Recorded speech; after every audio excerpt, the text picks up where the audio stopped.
Okay, so the purpose of today's training is lacrosse 101, as we're going to call it. We're going to break the game down to its simplest form. We're going to stick with facts. We're going to stick with mechanics. We're not going to get into philosophy because that's not what we're here for today. So we just want to guide officials in the right direction as far as where they need to be and what they need to be doing. So this is going to be very beneficial for you. Be beneficial for everybody as well. What we're going to start off with is the arbiter. Lux is going to talk a little bit about the arbiter system and accepting games and making yourself ready. And go ahead, Lux. Yeah, just a couple of things. I'll start with arbiter.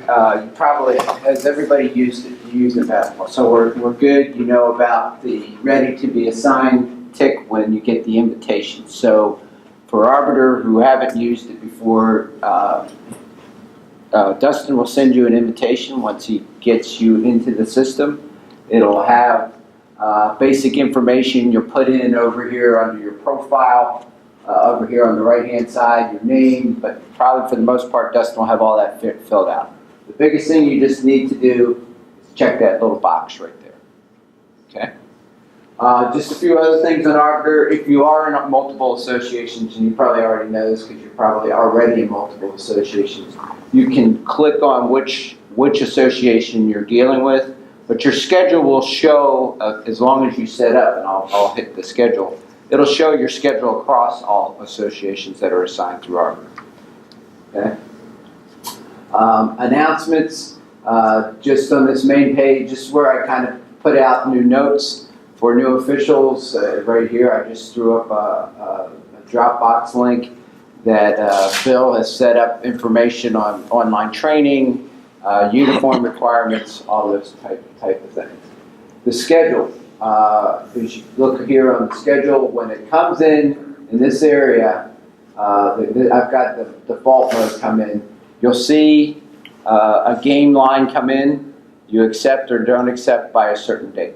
I'll turn it over to the assigner here on what his requirements are, but it'll come with an expiration. We need you to accept it or not accept it. Don't let it expire so that we can work across the league. And then if you become one of those guys that just kind of doesn't accept assignments and lets them expire, really it's up to the assigner how he's going to deal with that. Okay. So the way that is going to work, the arbiter sends out an email whenever you have a game assignment. When lacrosse season starts, you might want to be checking your email very regularly so you can see if you have games that are coming through or game changes or whatever the case may be. Once you get a game assigned to you, I would suggest that you either accept it or decline it within 48 hours, just in case I have to put somebody else or have to scramble the schedule around, whatever the case may be. But just kind of work with me on that. If you have to block a game for whatever reason, just let me know. Whatever the case may be, just give some kind of minor description. I don't need a full story, just can't work the game, not available that day, and we'll move on from there. That's the only requirements that I have, is just be, looking through your emails regularly when the season starts. So when you get the assignment, you accept the assignment, then you'll see who's on your line, who you're running with. The standard practice is if you're the head referee, you have a lot of different responsibilities to contact the coaches, make sure the field is right, and all those kind of things. And then get with your crew on when you're arriving, how long for pregame, and those things. But when you're not the head referee, I would suggest at least 2 days out, 2 to 3 days out, you contact the head referee. Hey, Joe, I'm running with you on Wednesday night. Look forward to seeing you. I'll wait to hear what time you want me there. Or if I have a conflict, hey, I'm coming in from out of town. I can't get there to a certain time. That kind of stuff needs to be just kind of passed. So remember, contact your head referee. If you are the head referee, there's other requirements to make sure you're contacting the head coach of the home team to make sure everything's in place. All right, so the next thing in arbiter that I want to make sure you're aware of is the blocks. Okay, so get into arbiter as an official. It's no different than what you do for basketball. And you come in here and you have two methodologies to put your blocks in. Put them in and then clear them if events clear out. What that does to him, it'll ask for an explanation. We don't need a long explanation. We just need a block and what's going on. So if it is a night that we're cleared out of referees, he can potentially go look at what the issue is. But more than likely, he's going to be calling around and try to find additional referees anyway. But the block's a very simple way to do it. You can make sure you have selected over here whatever associations it relates to. If it's just this league, you would click that. You have a choice of blocking all day, blocking partial day. If you do block a day and you want to clear it, you click that button and you just hit the block day and it will clear out. I always add the note when I do block, so that it's there. You have two methodologies. You can put in the time of a specific day, or you can put a full date range. Like you're on a business trip, you're going to visit family, whatever, you can put the whole range in there. You do have to click these little squares because the way they set this up is if you are working in October and you know every Wednesday you're gone, you can put 1 October to 31 October in these two blocks and just click Wednesday and all your Wednesdays are blocked. Okay, so it's just something to play with. Just the reason I bring it up here, put in your blocks. So he does not have to rejigger. You know, he comes up with a game plan to do it and you weren't available. It's not a good sign to always be coming back with not available. Put the block, he won't even see you when the schedule is available, and he'll build his plan that way. Sure. The last area I really want to cover here is the list. And under here, there's a lot of different information.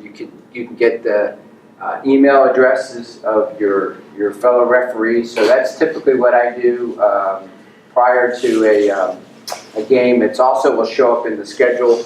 But if you need to get a hold of a referee, you can come in here and get their information.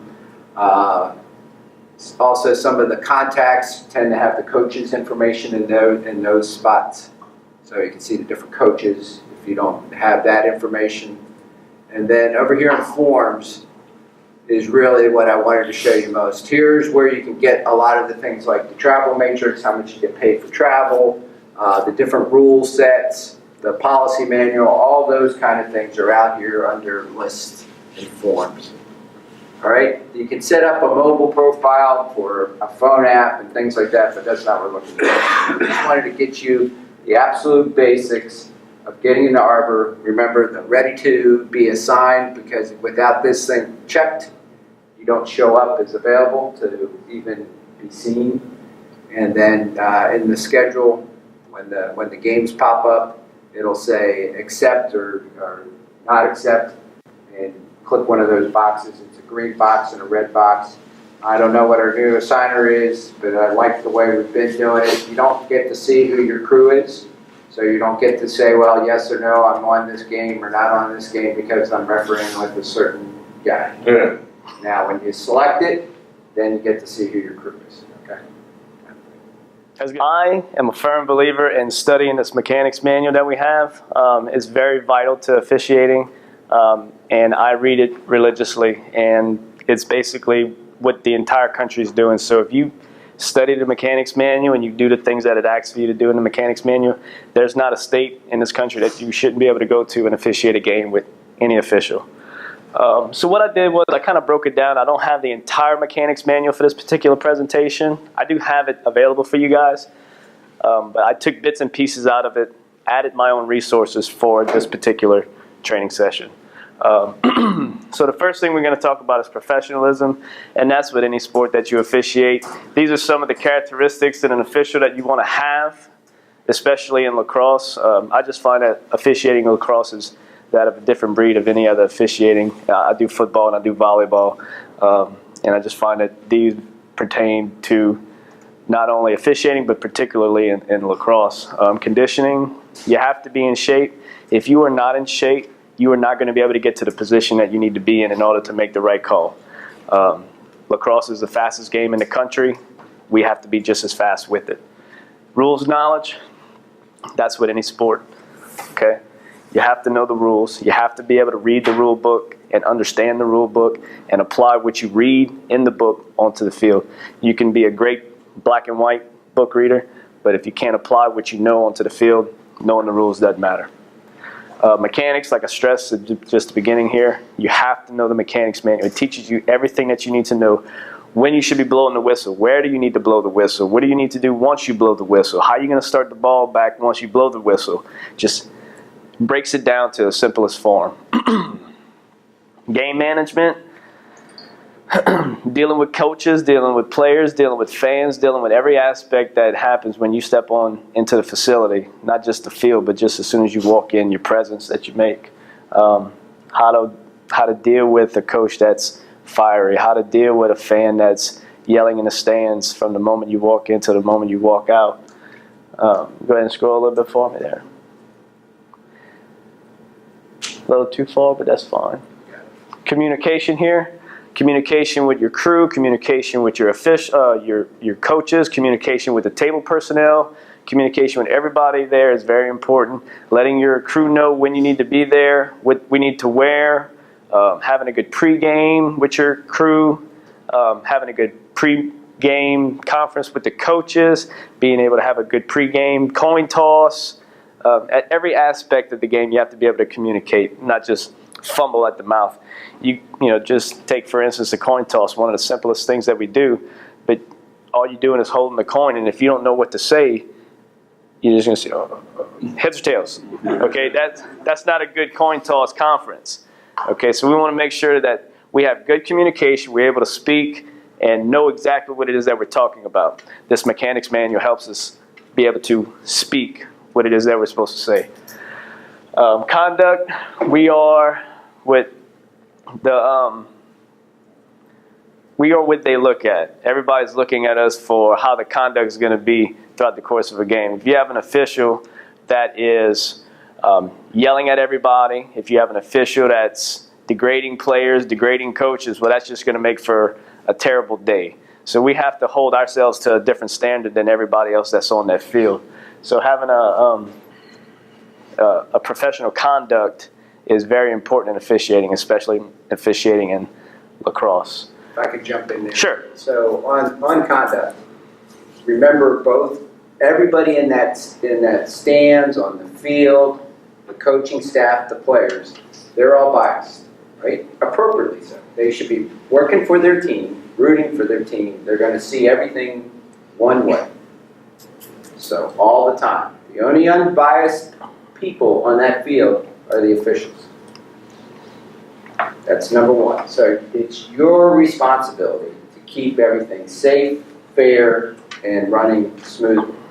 The other part of this whole conduct thing is the officials, it's the officials' responsibility, and this is hard to do, is to deflate those high-intensity issues. Coach blowing up, things going crazy. It's up to that official not to blow up with them. Remember, you have the ultimate power as the official. You can throw the flag, you can eject the coach, you can do whatever you need to do ultimately. What you want to be able to do, he's going to talk a little bit probably on game management and throughout the day.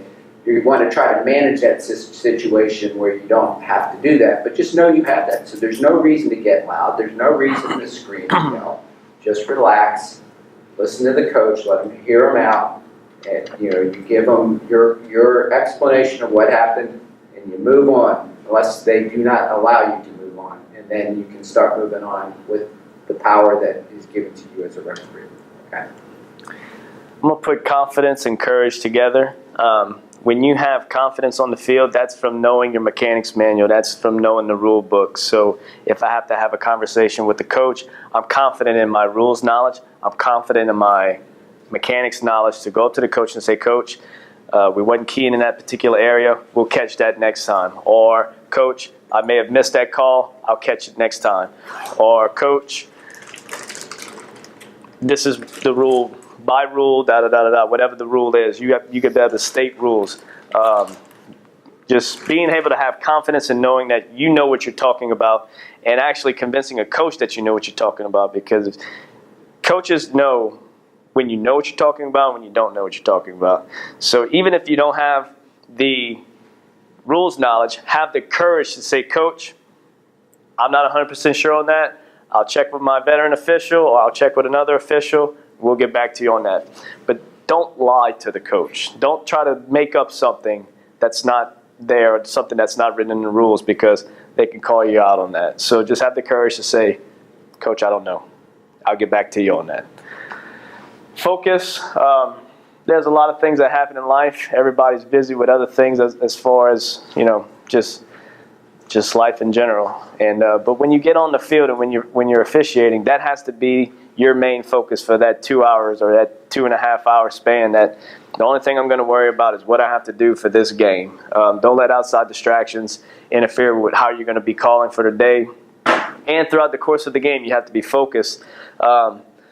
I may have missed a call here, but I can't focus on this missed call. I have to focus on the rest of this game, continue officiating, and be ready for the next time this particular situation happens. I'm going to be ready, and I'm going to know what to do. I'm going to be focused. Okay, so you always want to stay focused throughout the entire call. Okay, consistency on both ends of the field. That's the one thing that we strive for as officials in any sport, is to be consistent.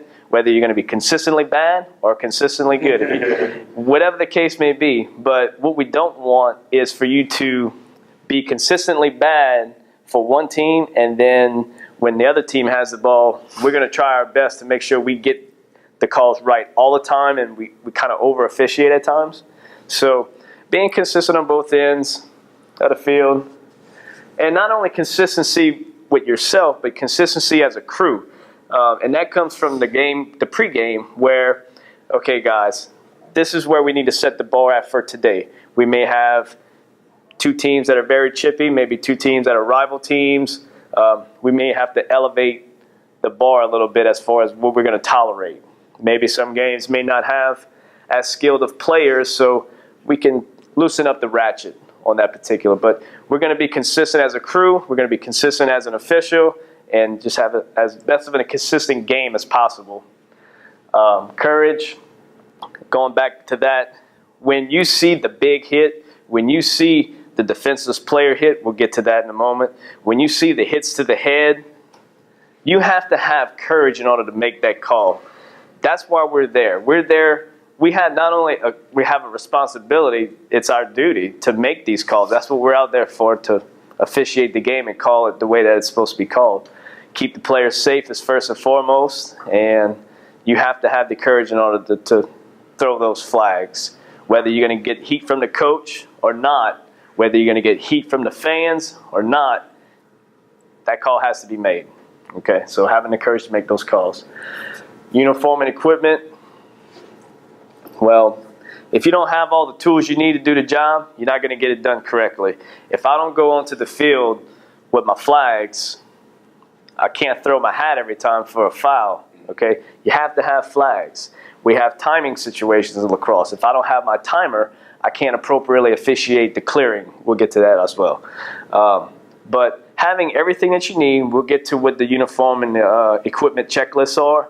But as far as the uniform, we have a certain uniform that everybody needs to be wearing, because we want to be consistent in how we look as well as how we call. So showing up to the field, okay? You want to make sure that you're dressed when you get there, instead of having on flip-flops or a tank top shirt on and stepping out of the vehicle and then trying to get dressed when you're there. It's better to get dressed before you arrive. I like to get fully dressed and maybe put on a shirt on top of my stripes, just so kind of incognito. I learned that from you, David, to go everywhere incognito. But when I get to the field, the only thing I have to do is remove my top shirt that's covering my stripes, instead of using the parking lot as a closet. All right, so some lacrosse terminology for Mr. Gerald here, our new official. These are just some general terms that I just thought up, and I said maybe it'd be a good time to explain some of these things before we get into the actual mechanics manual. But just in general, LOLA, that is our association. It stands for Lacrosse Officials of Louisiana. And you'll hear the term lax a lot by a lot of people, and that's just short for lacrosse, obviously. The equipment that is used in lacrosse, we have a cross, which is simply the stick that is used to play by the players. It's mainly used by the attacks and the middies, which we'll get to what those guys are in a second. But this particular stick is supposed to be from 40 to 42 inches in length. Okay. The head of the cross is the portion of the cross that has the netting, okay? And a long pole is still called a cross, but this particular pole, it measures anywhere from 50 to 72 inches. So basically, you stand it up, it should be just slightly above my head. Maybe not some of you, not yours, but but when I put the pole in front of me, it probably should be somewhere right here when I stand it up. It's mainly used by defensemen, although there are other players on the field that can use the cross. So you hear a deep pole a lot from our end. Yes, deep pole, Or just a long pole, a pole. Yeah. And a goalie cross, only used by the goalkeeper. That could measure from 40 to 72, and I think, I didn't bring it up here. 40 to 72 inches. The head of the cross is significantly bigger than that of a regular cross. It could measure 10 inches at this widest point. Okay, so that's just the some of the equipment that's used by the players, and they have to wear other as well, but just as far as like generally speaking. All right, so the players that are involved in lacrosse, we have attackmen, defensemen, goalie, middies, LSMs, face-off middies, and in-home. So an attackman,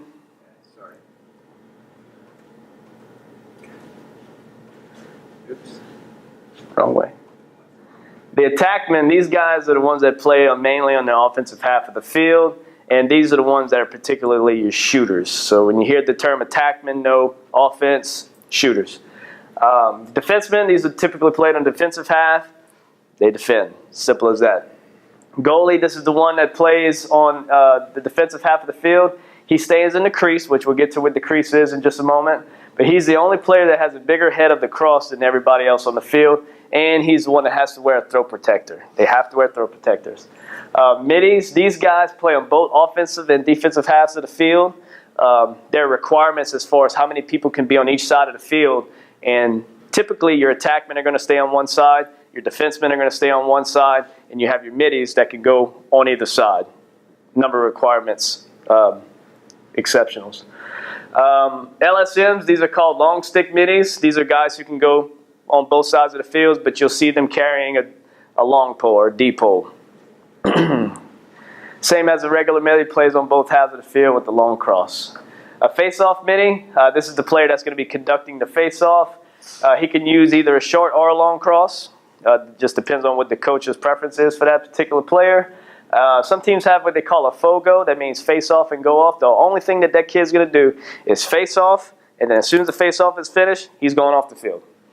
The in-home, this is a starting attackman. He's listed first on the team roster, which we should be checking more regularly than what we do, but if we're going chronologically, he should be the first attackman or he should be the last attackman, depending on how they list it. Some teams list it from attack to goalie. Some teams list it from goalie to attack. So he's either going to be the first person listed or the last person listed. But he's the person that serves the foul pertaining to coaches, non-players, or if there's a situation where we can't determine who the foul's on, the in-home is going to come and serve that particular penalty. Or ejected player.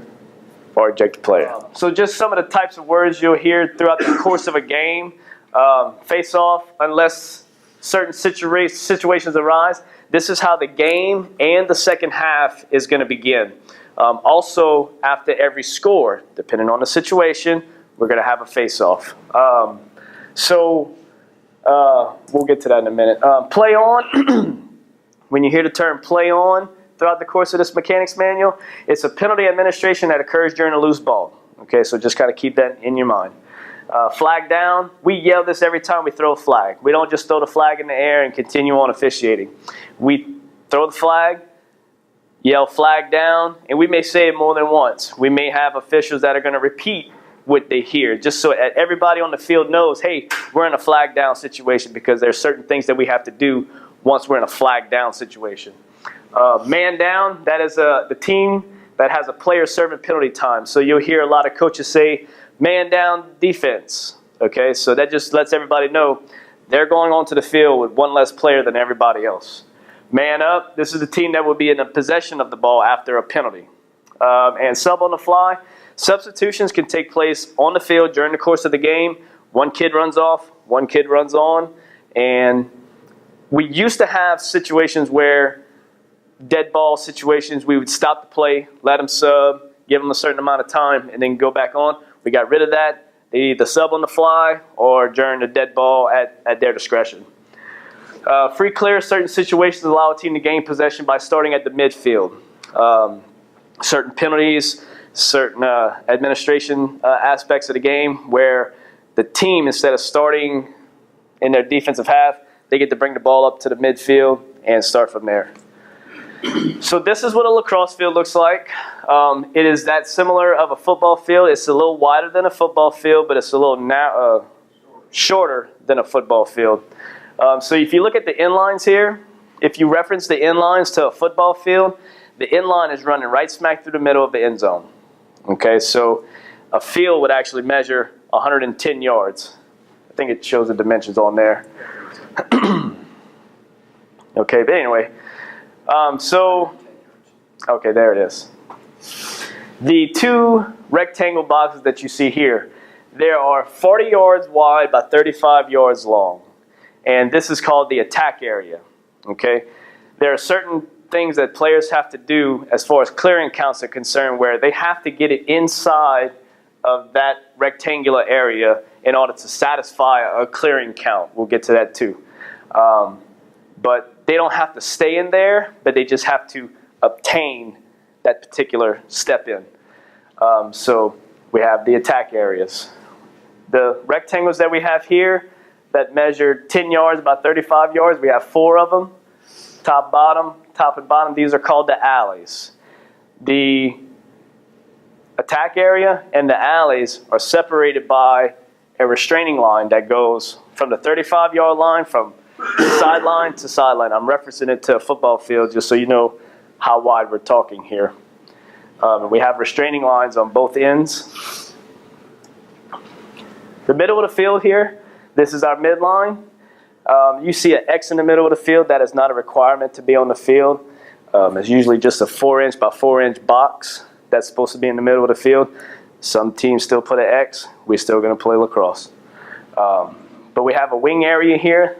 This line, it goes from, if you're referencing it to football, it spans from the 40-yard line to the 40-yard line. And these particular wing areas are used for the face-off. They have players that have to stay behind those wing area lines. Also, the restraining lines here, but we'll get to that in a minute here. The table area, this is actually, does it have the dimensions on here? Yes.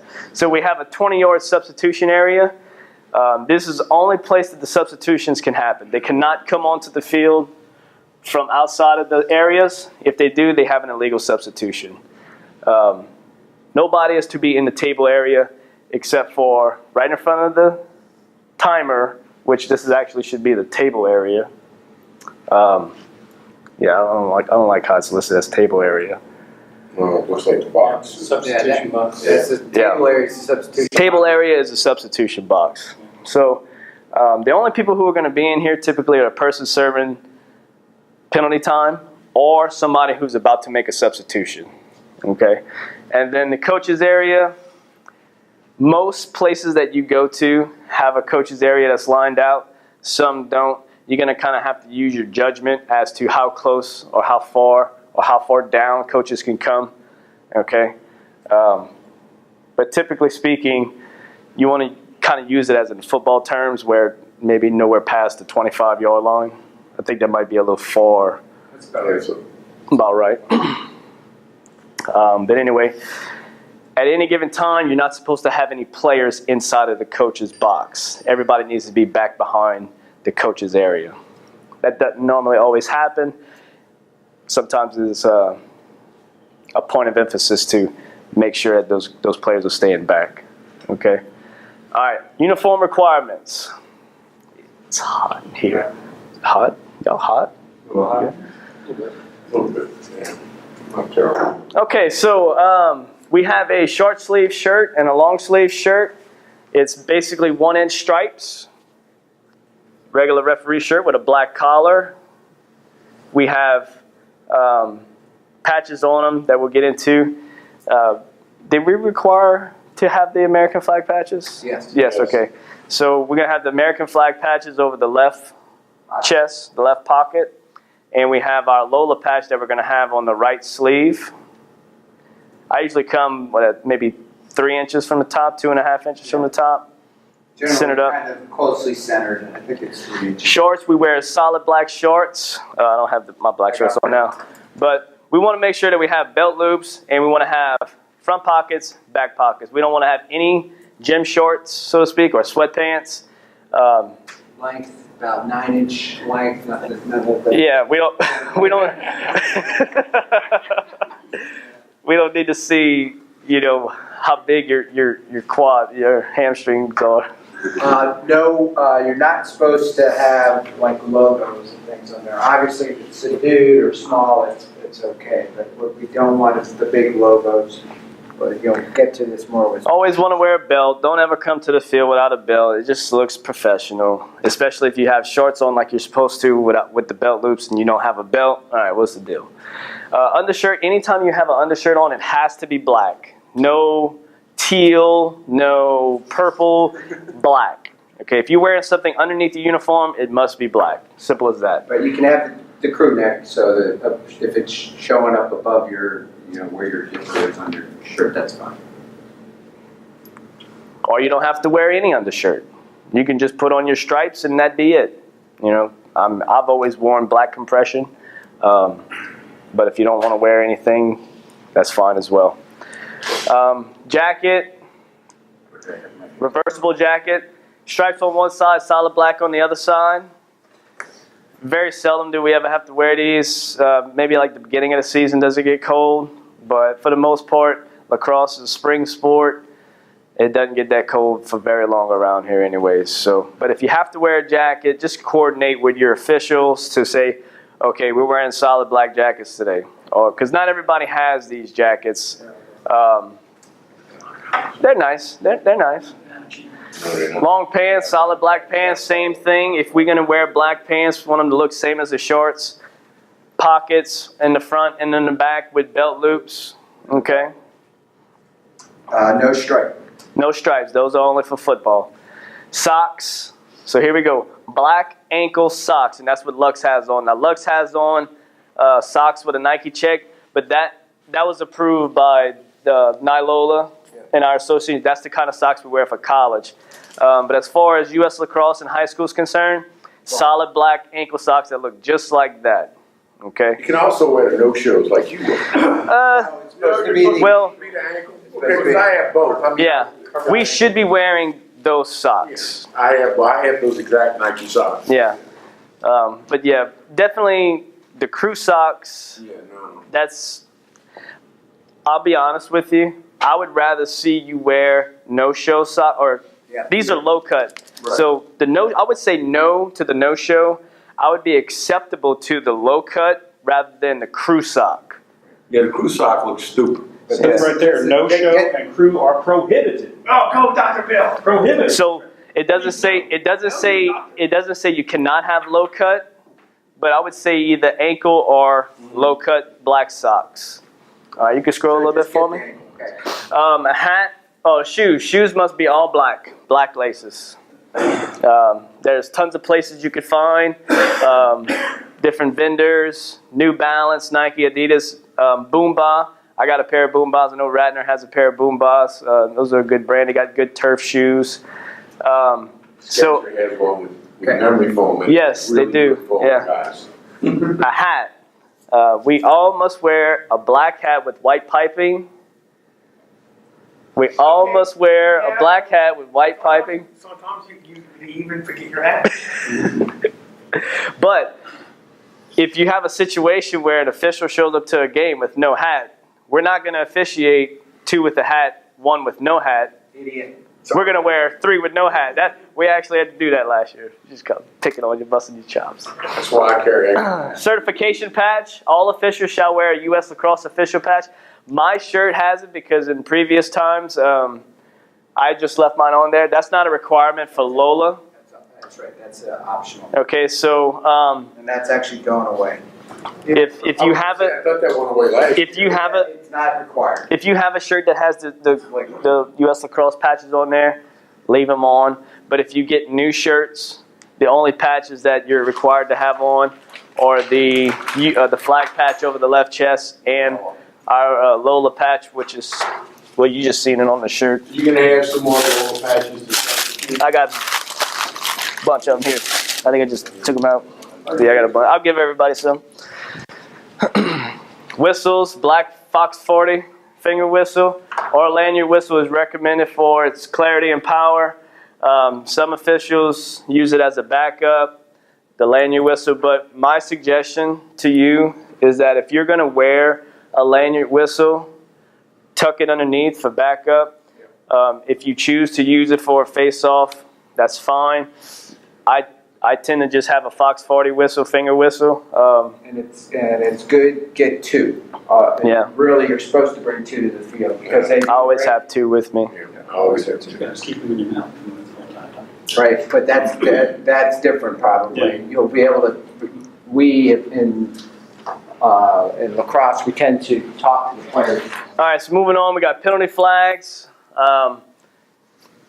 Needs to have the black balls. I say it has to have the black balls, and that's just for the way it looks. Whenever you tuck your flags in your pants, it looks really good with the black on black instead of having a black ball hanging from your uniform. Yellow ball. All right, the Yeah. black is. Did I say black? I meant The black is gonna be required this year, because I've always had your stuff. it's not a requirement. It's a recommendation. It's a preference, my preference.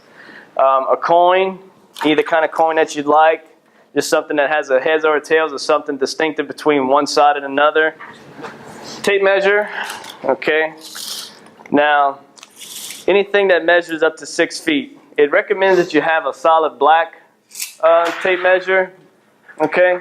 But any tape measure is fine. The reason why I like this particular tape measure is because pull your tape measure out and let it go. No. Can you lock it in place? Okay, see how it's very limber? With this one here, it's a Stanley tape measure, so it's not flimsy. It doesn't flex. So when you're doing a stick check, you can hold the stick in one hand, hold the tape measure in another hand. It makes it a little easier to measure instead of having a tape measure that you have to use two hands to use. Not saying that your tape measure is bad, but Runner. When you're good, you don't need to worry about it. okay. 20-second timer. We have clearing counts in lacrosse, and we also have to make sure we're timing between the timeouts and between quarters. So having a timer is very beneficial. It's not beneficial, it's mandatory to have. So everybody's on the same page as the times that we have. It times, 100 seconds? 100 seconds. So there's various timers. So that's the signal you get. What's required is the 20-second timer. What's recommended is the 100-second timer, which is 1:40. They get 2-minute timeouts when we do a timeout. So as soon as the team's kind of clear to the bench, you turn on the 100-second timer. When that thing goes off, you're whistling. The teams have 20 seconds to get onto the field. So it's just very beneficial for managing the timeouts. An equipment bag to have all your stuff. You don't want to just show up with all your stuff in your hands. Okay, so get you an equipment bag or some kind of toiletry bag to put all your stuff in. Gloves. When it's cold, I'll wear gloves.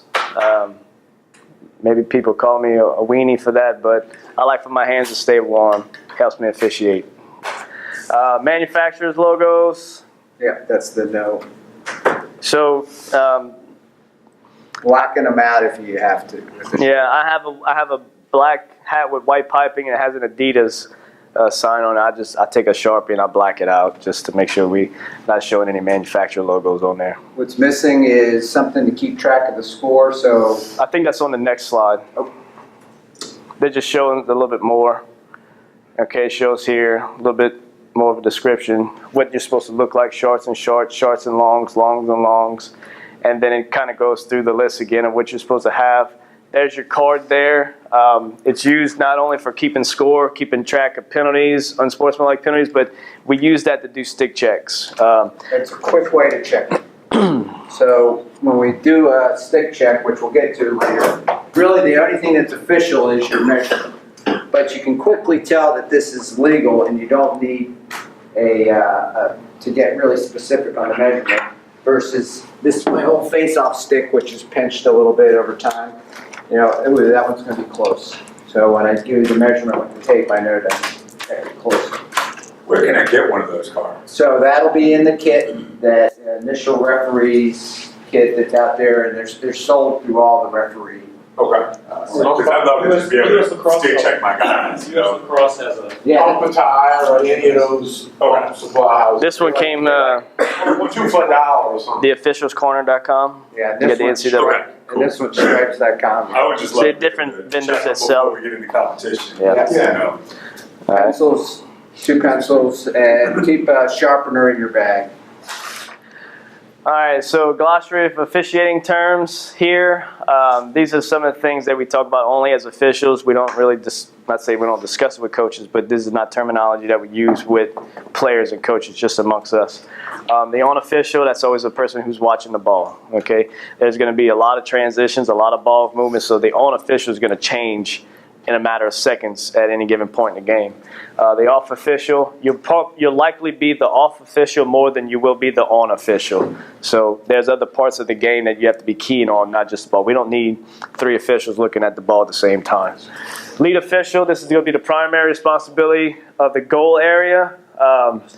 We're going to talk about how our triangle is set up in officiating, but the lead official, It's a lot like basketball 3-9. the lead official has the primary responsibility of the GLE, which is the goal line extended, and it's always, I'm not going to say it's always going to be on, it's always going to be on the table side of the field, okay?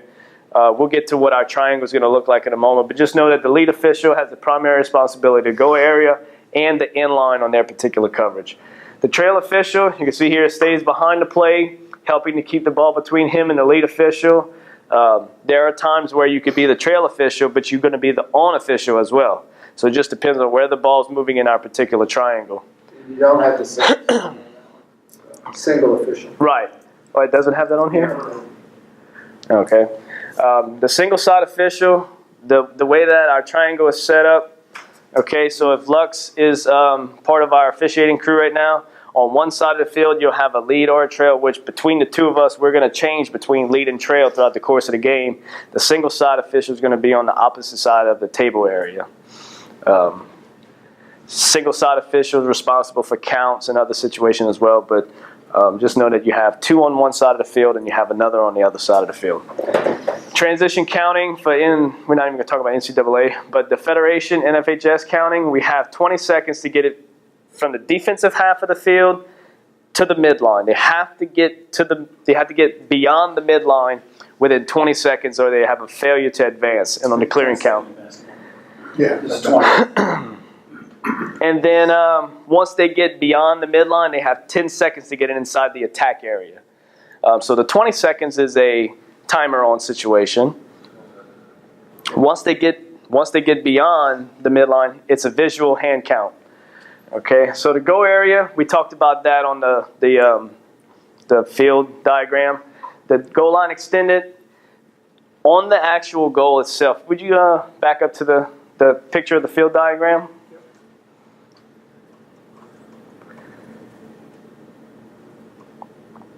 Okay, so that line that you see there inside the circle, that's the goal line. The GLE is the imaginary line that goes from sideline to sideline, and it runs through the goal line. Okay, so you can go back to the I think turn. it sits on about the 10 yards now. Yeah, about the 10 yards. 10-yard line. It's 10. The box is a 30, the goal line's a 10. Okay.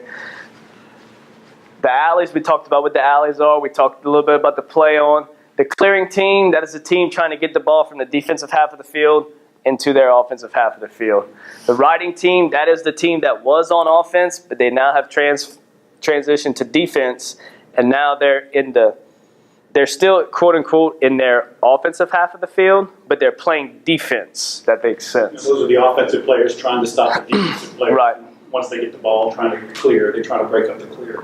We talked about in-home and wing areas already. Player possession, this is when a player has control of the ball.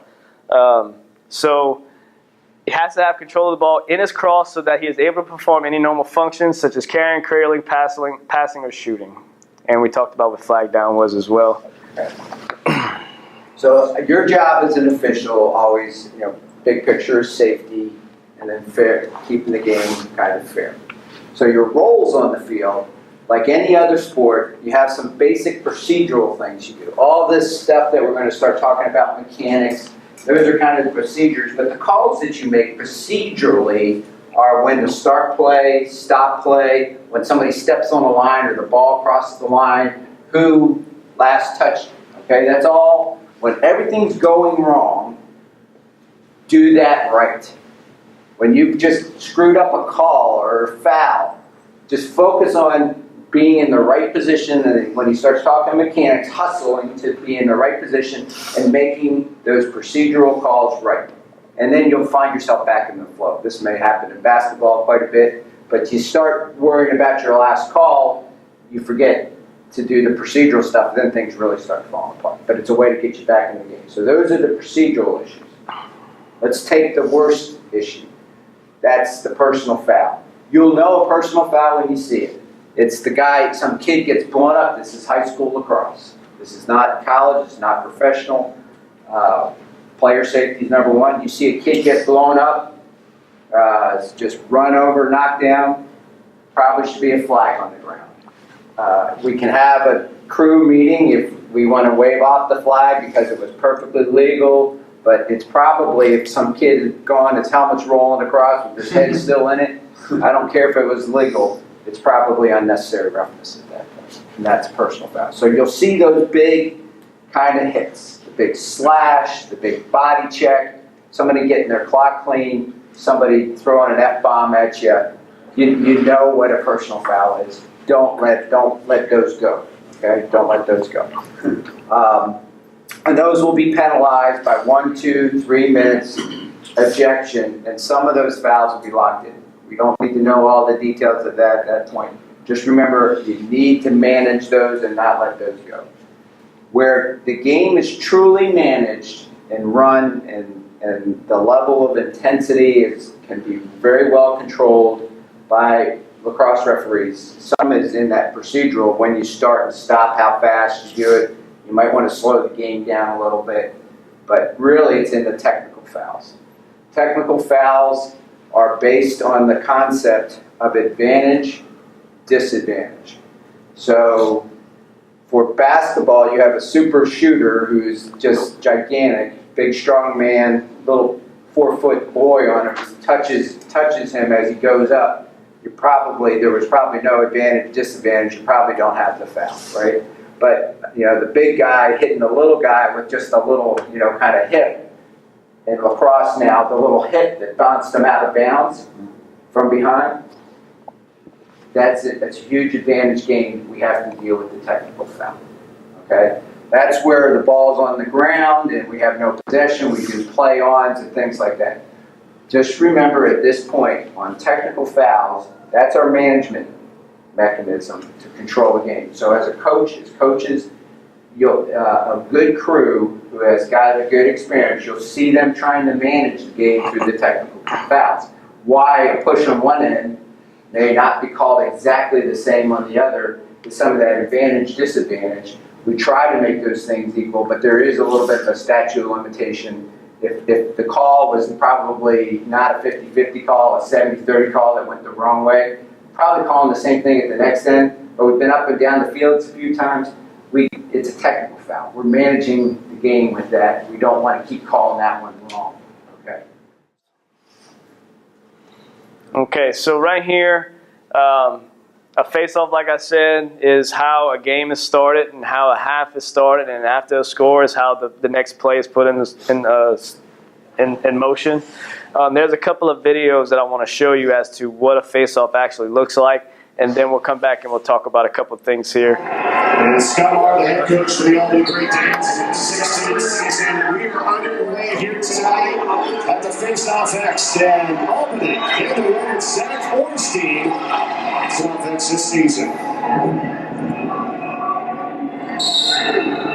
For the last for a better start for Albany. If they get 2 in a row to start, Ornstein push. And 21 straight games for him. That's the longest goal scoring streak in the nation. And now a point in 56 straight. Unbelievable for the senior. Time to go on, and Albany win the faceoff on Ornstein. Look out, here comes AJ Clark. The pass to Holmes, gets free and fires, and it's high.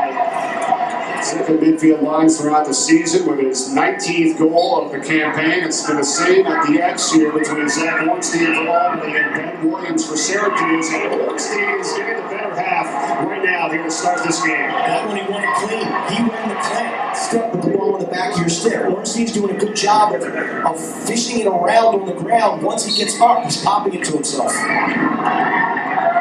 That's a great look at it right there from our crew. And Ornstein gets it again. We'll watch one more, Lux, and then you can stop it after. This is great noon game on Saturday. Now they're That's at the tail end of the Yep. action we've seen this weekend. So a little bit of adjustments. We're waiting around, but we'll be ready to play. So far they have. Let them play. Absolutely. Strong start. All right, wait, let it play. Great days and all All right, so What a great sport. what you saw right there, that's called a face-off. Two players squat down in the middle of the field. Referee places the ball in the center. Make sure that the sticks are where they're supposed to be. And we'll talk about alignment in just a minute. Blows the whistle. They can't start. They can't engage in the face-off until the whistle is blown. And then you only seen X number of players that were actually engaged in what's going on in the face-off.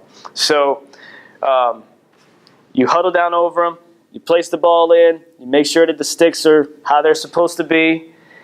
You have to say down.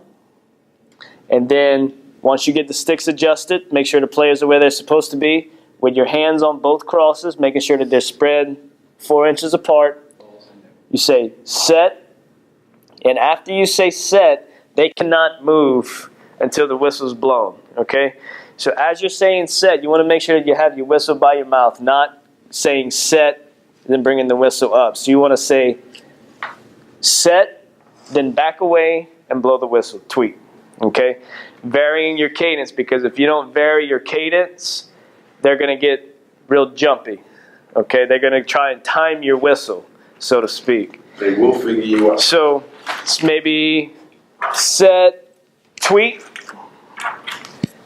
set, tweet. But you want to make sure that you're not doing the same thing every time, okay?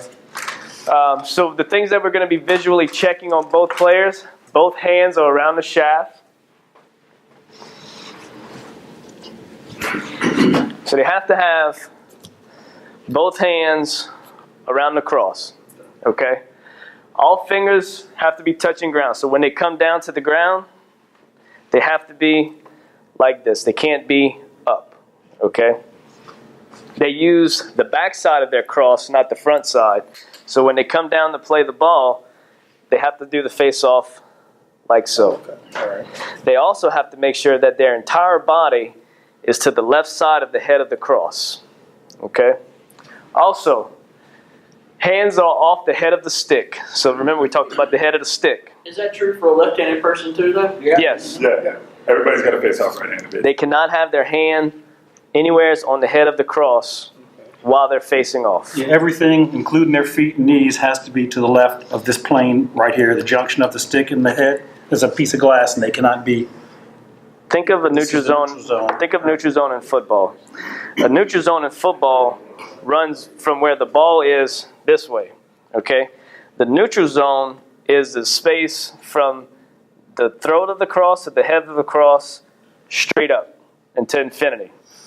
So nobody can be in the neutral zone. They can go Here. this way, but they cannot go this way, Right.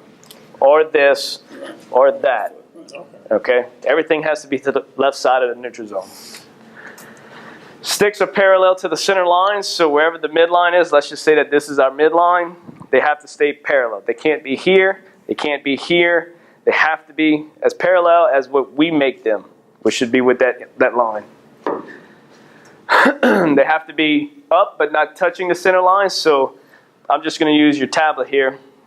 If your tablet was the center line, we have to be up to it, not on it. Okay? Head of the sticks are vertical, so when you have the sticks matched up,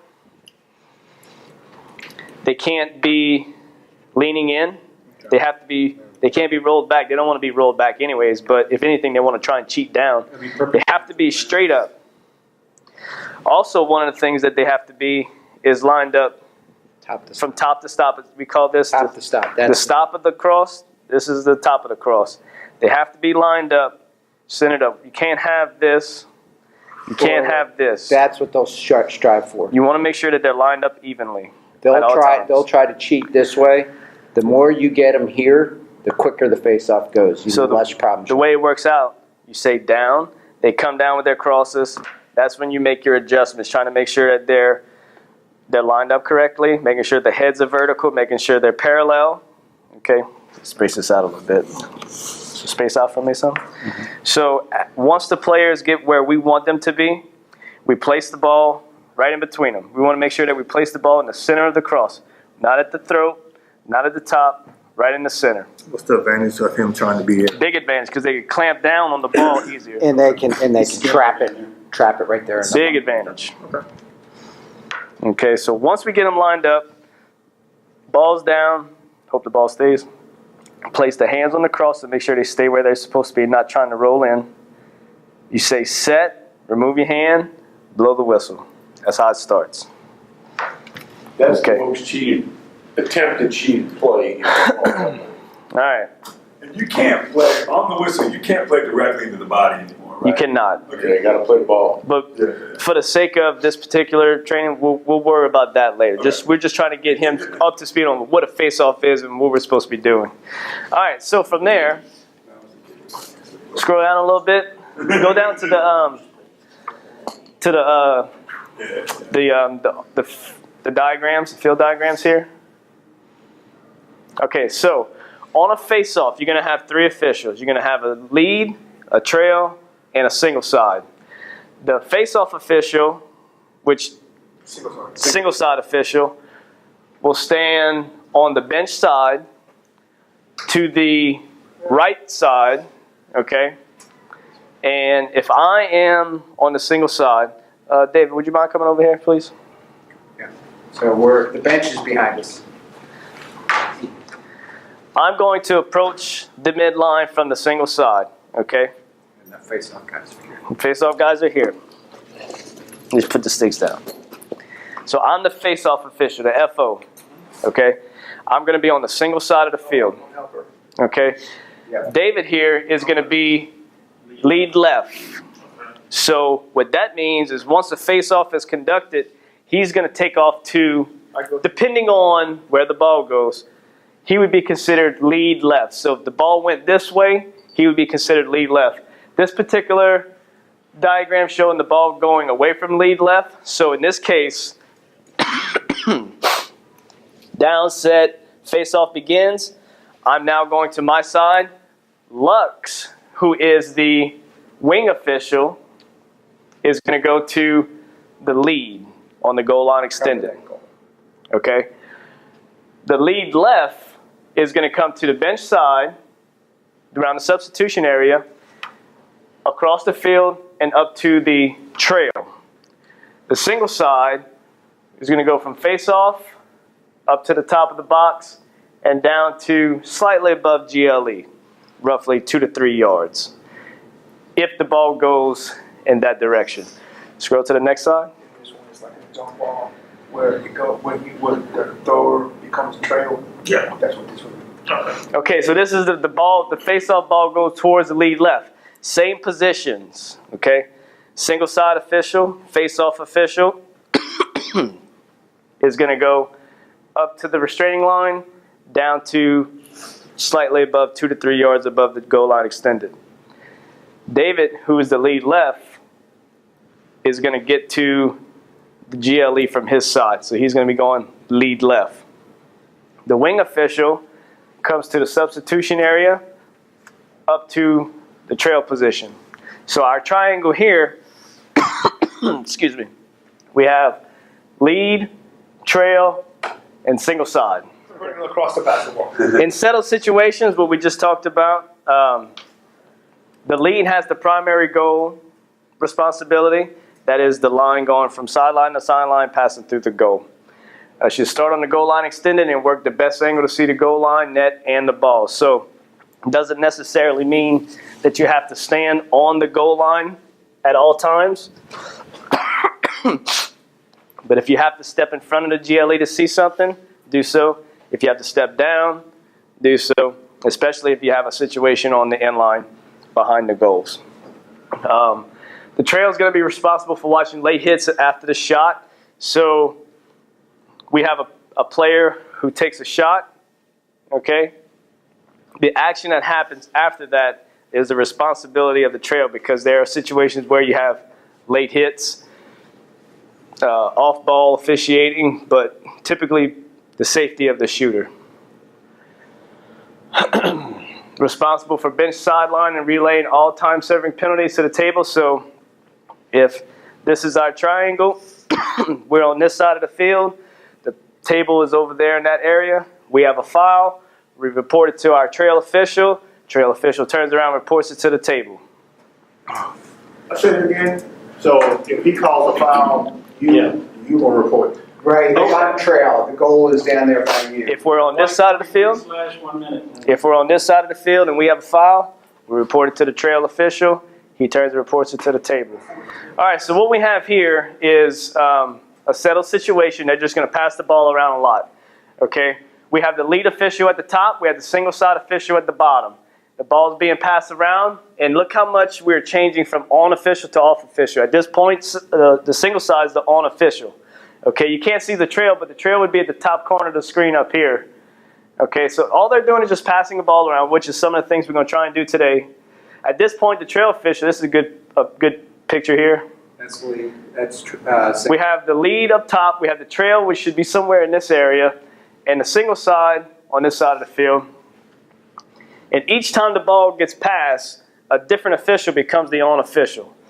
Somebody's got to be watching the ball, but not at all times. Right now, the trail official would be considered the on official. Now, single side. Now, trail. Still trail. Okay, go back and play it again.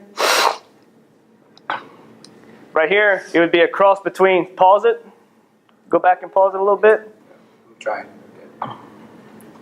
When the ball's up top right here, okay, we have a situation where we have the lead over there, single side here, and the trail's up top. We are taking that box and making a diagonal cut through it as far as who's supposed to be watching in what area. In this particular situation right here, I would say that the trail would be considered the on official, just because of how far at the top of the box he is and how far down the single side official is. So you can actually see the bill of his hat. He's looking at around the top of the crease area right now.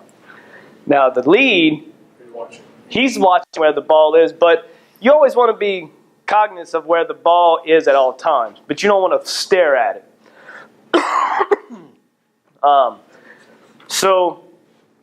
And as the ball moves, go ahead and play it. These guys don't move a lot, but they do work in and out. So if the ball goes away from the single side should be coming up. If the ball is where the single side is, he needs to be backing away. So just kind of an accordion effect between the lead and the single side right here.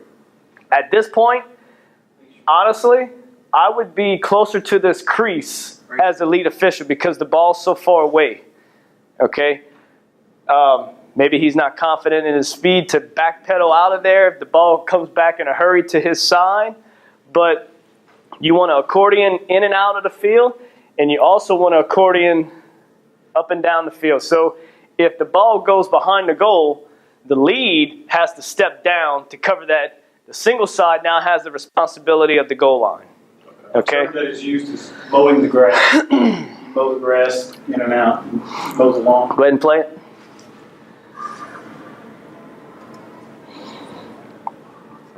Okay, so like I said, they're in a very slow, settled situation here. The ball doesn't always move this slow around the field, but just know that at all points through all these passes that are happening, on officials changing, coverage is changing, and what we're watching is changing.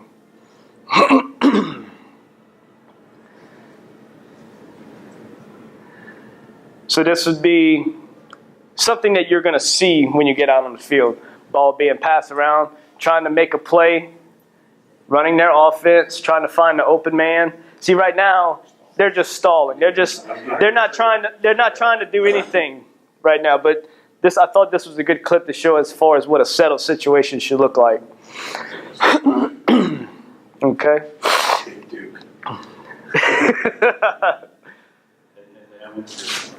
I grew up in College Park, Maryland, so. All right, so let's go back to the slides. Plus in high school. So we just talked a little bit about the settled coverage. We're not going to go through all these different things here, but you can see the triangle that we're trying to have. Lead, single side, and trail. We always want to make sure that as a 3, just like in basketball, we want to make sure we stay in our triangle at all times, depending on where the ball is going to be. So just kind of touching on this, ball near the end line, you can see that the lead has come off the GLE, single side has stepped on the GLE. Trail came from more of the midline restraining area up to the top of the box. You can see in this ball near the midline, the trail drops back to where he's normally positioned around the midline restraining area to cover this midline. Single side moves from the top down to the top of the box, and the lead jumps back on his GLE. So we're constantly moving around. Okay, we're never going to be stationary. And even as the trail official, which sometimes could be called the rocking chair, you don't want to just sit in the rocking chair. You want to make sure that you're trying to move with the ball. Okay, scroll down some more. Stopping and starting to play. Okay, so in a nutshell, ball goes out of bounds, you blow the whistle to stop it. Steps in bounds, you start to play back up, just like how you would in a football game. I don't think y'all do any timing, or y'all do any winding of the clock in basketball? Okay. So to stop the clock, okay, ball goes out of bounds, tweet, and then we're pointing in a direction. Let's say, for instance, we're going white, we're going blue, tweet this way, tweet this way. Always with the hand up, okay? And to restart the play, it's always it's kind of like an accordion effect. If I'm bringing my whistle to my mouth, my hand should be going up. So it's and then a tweet, give it a good 2 rotation, okay? Next is going to show some of the situations, the areas that we're supposed to be covering. Okay, so restarts in a settled situation. If the ball kind of splits the alley, depending on where or what the situation is, the leader is going to take that. More times than none, if the ball goes out of bounds on the sideline here, I'm going to get the trail official to restart that, and that's something that we pregame about. If the ball goes out of bounds up on the end line, that is going to be the lead who's going to blow that ball out and blow it back in. Same thing on the single side. There's only one official. That's your baby. The corner over here is kind of a tricky spot. That's where you're going to communicate on the field with your official. Hey, you get it. No, I'll take it. Okay, so... because the lead wants to cover that goal line. Sure. Extent. He's got the goal.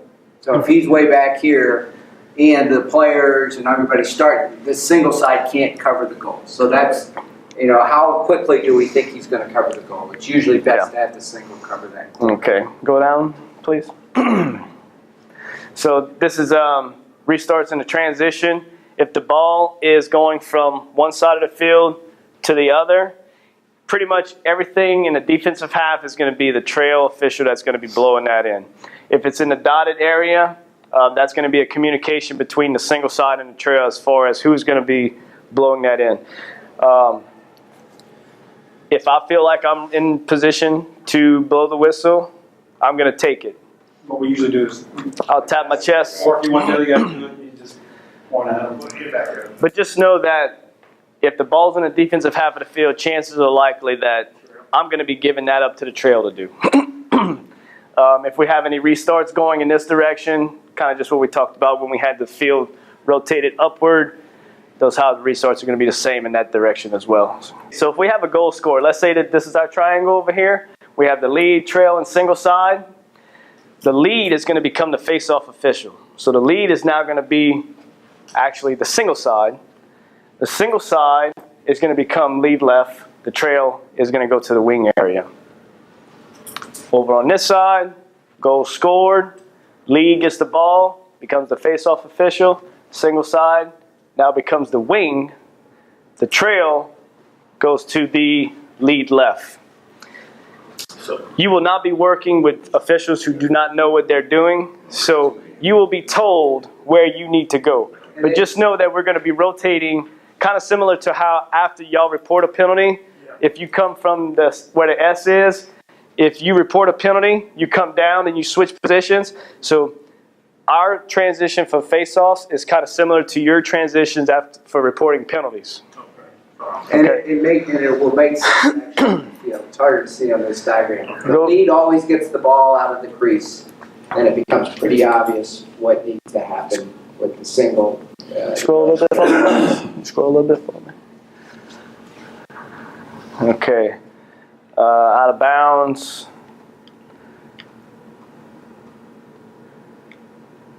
We just touched on that. We could continue. It's just different sides of the fields. Keep going. Transitions for a slow break. Okay. If the ball is on this side of the field, okay, we have a lead official, single side, and trail. If the ball is going from this half of the field to this half of the field, the lead now becomes the new trail. Okay, you can see the arrow from lead coming down the field to trail. That's going to be the secondary offsides. We'll get to that in just a moment. But the lead's going to have a secondary offsides call, watching all the substitutions, making sure nothing chippy happens whenever the teams are running across. You have colors across on each other. Single side here, your main thing is to get to the midline. Your primary key is going to be watching for offsides. We have certain counts that we have to keep. But just know, if you're the single side official and there's a change of possession, get your butt to the cone, the midline. And then once you have everything kind of settles in front of you, you transition on down to your area just above the goal line extended. If you're the trail official and we have a transition, you become the new lead. Straight down the field, up to the GLE. Okay? I think the next one, For keeping those times. the single side. Single side is always going to have the clearing counts for the timer. Scroll down to I think the next one shows the fast break. So you've seen how the single side went to the cone and then back down. If they get the ball and they fast breaking, go with it. You ain't got to go to the cone and back down. Just go straight to your position. The lead and the trail, they'll do the same thing. Single side, zoom straight across. All right, next. Okay, so what I have here, and then this is probably where we're actually going to finish off for the day, but the typical fouls of lacrosse that you're going to see, okay? There's more than what's in the book, but these are just the ones that I found that were more common than others that you're going to see in the course of a game. We have pushing, well, technical fouls first. They're not all, but like I just said, the ones you'll see mostly during the game. Not egregious fouls, They're not safety. yeah, they're more of the technical nature. Pushing, that's pushing in the back of an opponent. Holding, that's a restraint of an opponent. Illegal screening, y'all see that in basketball a lot with the moving picks, wide stance, obstruction with the cross. Offsides, if you have more than 6 players on your offensive side, you're offsides. If you have more than 7 on the defensive side, you're considered offsides. Crease violation, this is whenever you have a player entering the crease. Goalie interference, interfering with the goalie or goalies cross while he is in the crease. Over and back, it's when the offense causes the ball to cross the midline after gaining the attack box. And warding, using a free hand or arm or any other part of the body to hold, push, or control the direction and movement of the cross or body of another player. And Lux, I'm going to play a bunch of videos here real quick because they're all little quick, couple second videos. But all the fouls, the technical nature we just talked about, I have videos that I'm going to show real quick of all those particular things that you'll see. You have to click on the little cone every time you bring it up. All right, okay, so the first one here we're going to talk about is pushing. Pretty standard.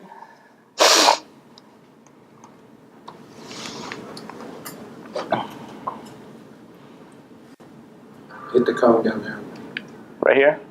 Yeah, a little lower. Lower, there you go. Lux, you probably be better at working this. You just tell me what you want. Okay.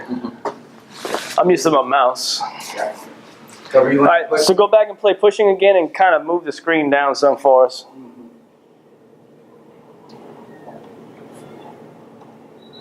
Go back and play it over. So we got player here with the ball.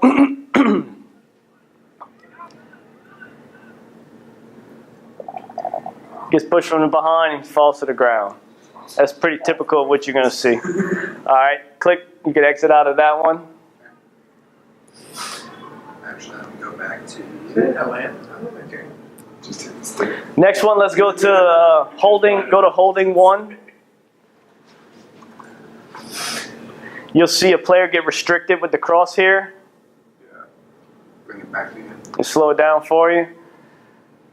He reaches his cross in there. He's got him up around the neck. Okay.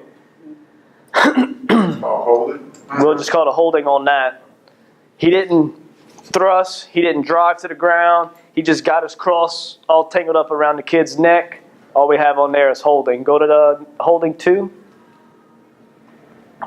I'm not going to play all of them, but we'll play most of them.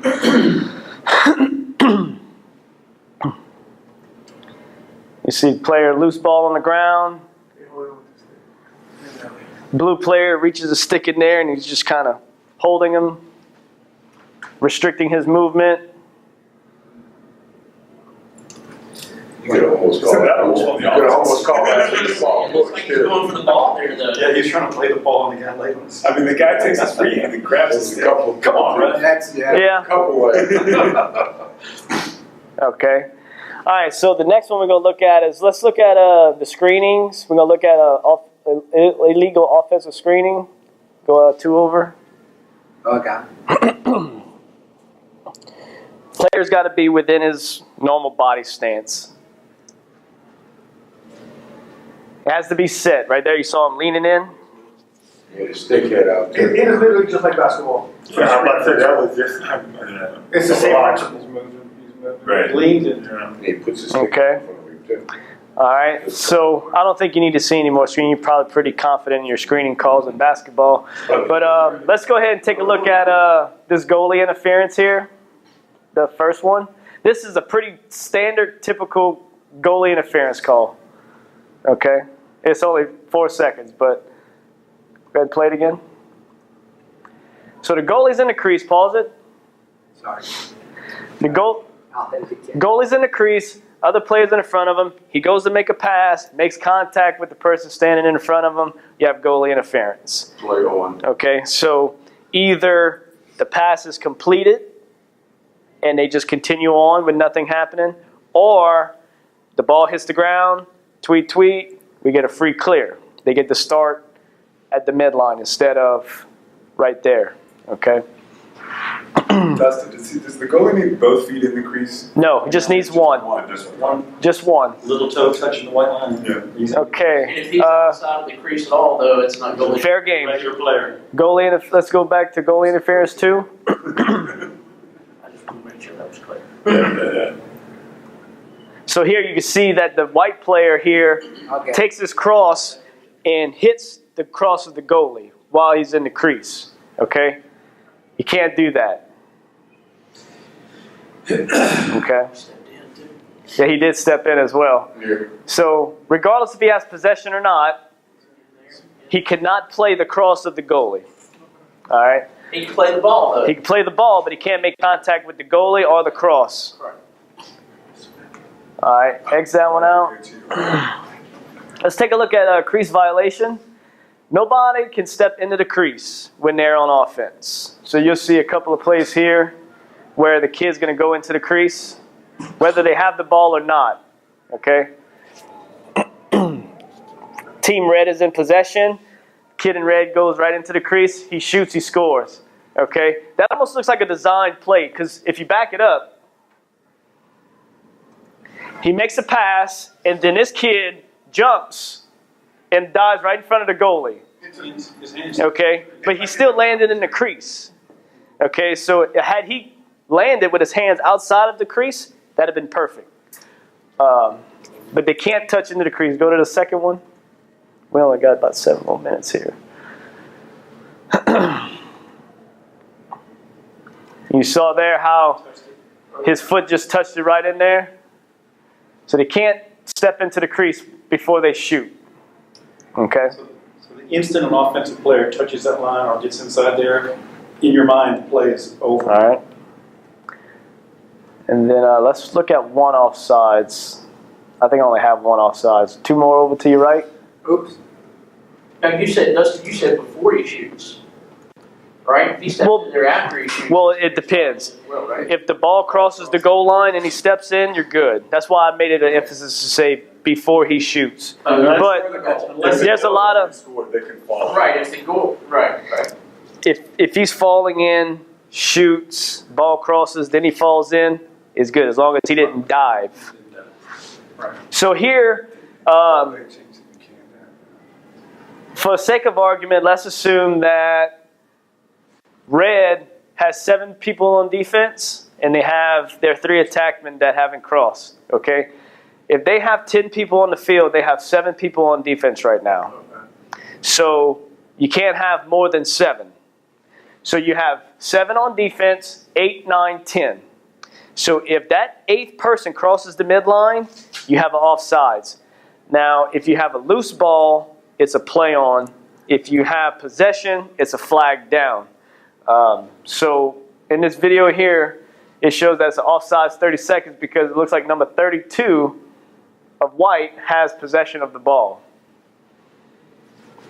So he stepped over and stepped back. Now, we don't know what the rest of the screen is showing. We don't know the number situation, but we can only assume that the numbers are correct. Bounced off a trick. Yeah. All right. With 5 minutes left, I want to show a couple of the personal foul ones. Stuff that you really shouldn't be looking, or stuff that you're going to see but can't happen. Let's take a look at defenseless player number 1. Anytime you have a defenseless player, it has to be called. If they're not looking when they get hit, makes a pass and gets blown up, okay? So play that one more time. He wins the face-off, goes to make a pass, bam, he gets cleaned. Okay, he's in a defensive state right there because he's in the act of making a pass. He's not in a position to where he can brace himself for impact. He is considered in a defensive state. Gets taken out. Personal foul. Defensive player 2.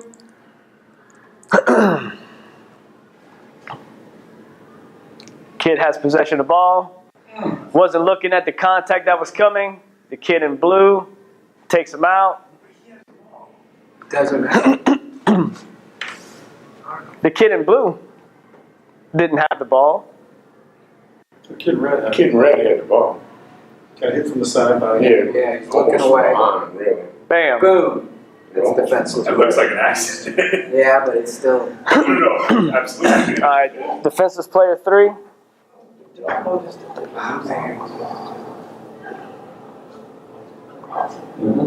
This is a big one here. This is stuff we definitely got to catch. Listen up, guys. We're almost done. I did 2 years ago. Kid at the top of the screen. Bam. That kind of stuff, that's got to be called. And now, see, now as an official, when you see him running, your antennas go up. You can tell what's fixing to happen. Yeah. Yeah, no, you can't. It's like, I think that's an ejection hit myself. All right. and you can't, according to the new emphasis, you can't bring that shoulder up. No. That's definitely 3 minutes, possible ejection. Let's take a look at slashing 1. Okay, so you can hit your player with a stick in certain spots. So if you have both hands on the cross, you can play him with the cross in certain spots. You can hit his hands, okay, but what you can't do is hit him like what you're about to see here. Bam. That's a Jake Redding slap. Okay, he's going to make an attempt for the cross, but he doesn't quite make it. He makes the wrap check, hits him on his arm. Okay, that's a foul. All right, go to slashing 2. That's probably the most common. Yeah, that's why I put it as number. That's the most. You're gonna see that a lot. Right. We don't call that nearly as much as we. This one here, pretty egregious. Okay. Bam. Hello. That's what water as well. Bam, Yeah. bam, Gee. bam, bam. I think I got 3 of them right there. Yeah. 3 minutes. So we got one here. That's all right.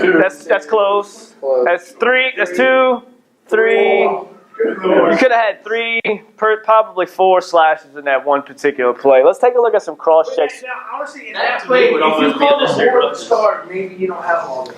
A cross check is any part of the cross between your hands that you use in a thrusting motion to make contact with an opponent. Okay, if your hands are together, you can do that, but you can't have your hands wide apart like this and make contact with the player with the cross. And we got a couple of cross checks that we'll see here, right here. You can't do emphasis, you can't hold it that wide anymore, right? You No, gotta just go the in. opposite. Just the opposite. So what's legal is, let's give you that stick. What's legal in the new rule is he's working towards the goal and I'm here. Right. As long as I'm not thrusting, I'm allowed, as long as this is within shoulder width. What you can't do, But what I can't do is I can't pop them, or I can't even fully extend wide, it, drive into or them. be, What's that? Extended? you can't be overly. Oh, yeah, or Yeah, overly that's what I wide. was talking about, over, Yeah. you can't. Right. Right. But what we've been calling for years is we've been allowing this. Yes. So what they're just saying is that's allowed. Okay. Basically like a hand check, right? Yeah. Like, Yeah. you Except, can control their body with. but you can't pop. For years, they kept wanting us to call that a cross-check hold, and nobody was calling it, and everybody was doing it, and nobody was ever, so now they made it legal to. All right, so you'll see here the player here, There it goes. his hands are spread apart, And he pushes too. thrusts them to the ground. That's a pretty textbook. If his hands were together and he makes that same contact, that's all fine. Right there. Cross check 2.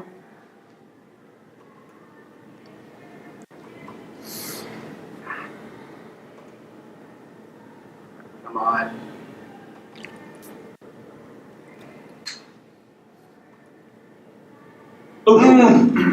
He gets him right up just underneath the head. Gets him right in his neck, looks like, right in the high chest, neck area. Even though it didn't get him in the head, that's still considered a high hit. It's high, it's dangerous. Yeah, you don't want to get him in the throat. I do have an illegal body check that I want to show on here. Let's take a look at, the first one. U.S. Lacrosse and YouTube has tons of these type of example things. Clean check, knocks the ball out. Bam. Boom. So For a high hit. he didn't hit him in the head, but he was just below the head in the high chest area. Not below the shoulder. I thought it was head. I thought he got hit. Yeah, it looked like he hit the mask. And remember also, it could be a defensive player. So anytime a player, so the ball's now on the ground, as soon as he's down, That's true. he's not watching the hit. So you could probably get the defensive player on that, which is a mandatory lock-in. Well, 2 minutes. I wish we'd had a little bit more time. Definitely classroom training is very necessary when it comes to training of officials. But all the things that you saw so far, you're going to see them on the field as well. And we just wanted to kind of get new officials kind of up to speed as to what you're going to be seeing, what you're going to be looking for whenever you get out there, so you don't just get on the field and say, what do I do now? Okay, so at least by the little bit that you've seen, you'll have a better idea when you step onto the field and actually get to see it. This is going to be available to all officials, but even more importantly, the 3-man mechanics manual, which, like I said, everything that you saw was basically from the mechanics manual. I just added some resources of my stuff in there. So that's all we have for today. Officials